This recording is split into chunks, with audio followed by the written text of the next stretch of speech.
According to the U.S. Department of State's Human Rights Report for 2004 and similar sources, the Ethiopian government's human rights remained poor.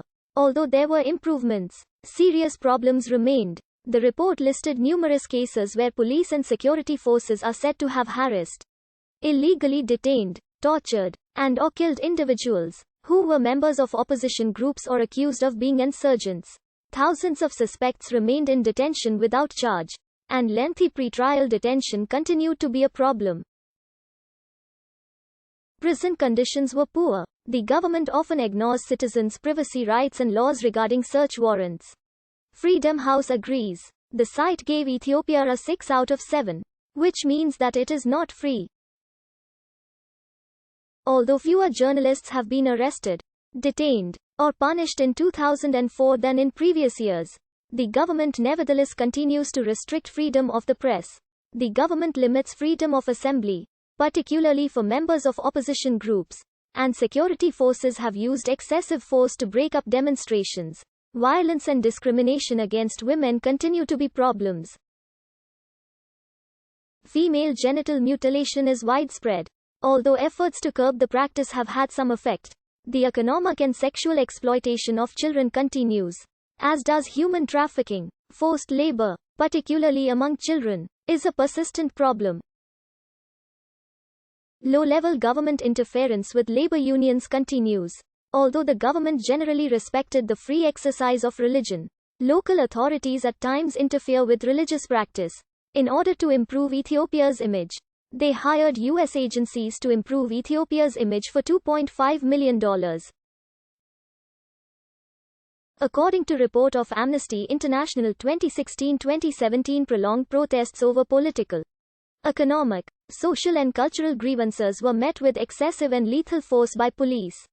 The report added that the crackdown on the political opposition saw mass arbitrary arrests, torture and other ill treatment, unfair trials and violations of the rights to freedom of expression and association. On the 9th of October, the government announced a state of emergency, which led to further human rights violations. In September 2018, more than 20 have died in ethnic-based attacks. Protesters outside the capital have been calling for the Prime Minister to issue a state of emergency to prevent further killings.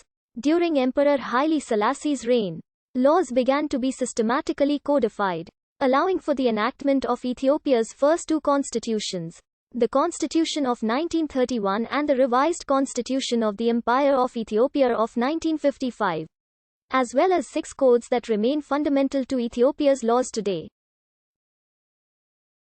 However, both the 1931 Constitution and the 1955 Constitution systematized the power of the emperor, leaving out what rights and freedoms his subjects should possess.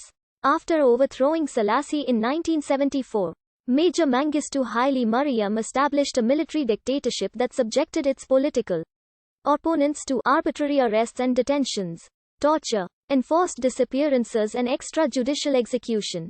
5 years later, Mengistu began the Derg's planned transition to a civil government, forming a commission for the establishment of the Workers' Party in 1979 and declaring a socialist republic, led by the Workers' Party of Ethiopia.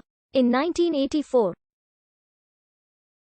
in 1987, the Constitution of the People's Democratic Republic of Ethiopia formally dissolved the Derg and inaugurated the People's Democratic Republic of Ethiopia, a Marxist-Leninist one-party state that was dominated by the military and former Derg members. The PDRE constitution outlined basic rights and freedoms, including freedom of speech, press, and assembly, freedom of conscience and religion, and the rights of the accused and arrested. Due to the PDRE's socialist ideology, the PDRE constitution emphasized socio-economic and cultural rights, such as the right to free education, the right to health care, and the freedom to participate in science, technology, and the arts.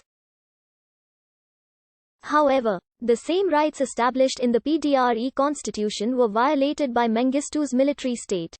Mengistu's authoritarian military regime faced organized opposition for all of its 14 years of rule. Opposition groups including the Ethiopian People's Revolutionary Party, a rival Marxist-Leninist group, and the Tigray-based Ethiopian People's Revolutionary Democratic Front, a coalition of ethnic democratic forces, led armed resistance to the Derg in a conflict known as the Ethiopian Civil War.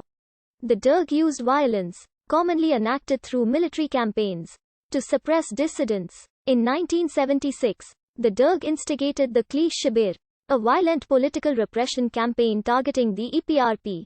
Under Mengistu's leadership, the Derg did not only rely on state personnel to carry out the Kli Shibir. It also armed militias and civilian supporters and granted genuine revolutionaries and patriots impunity.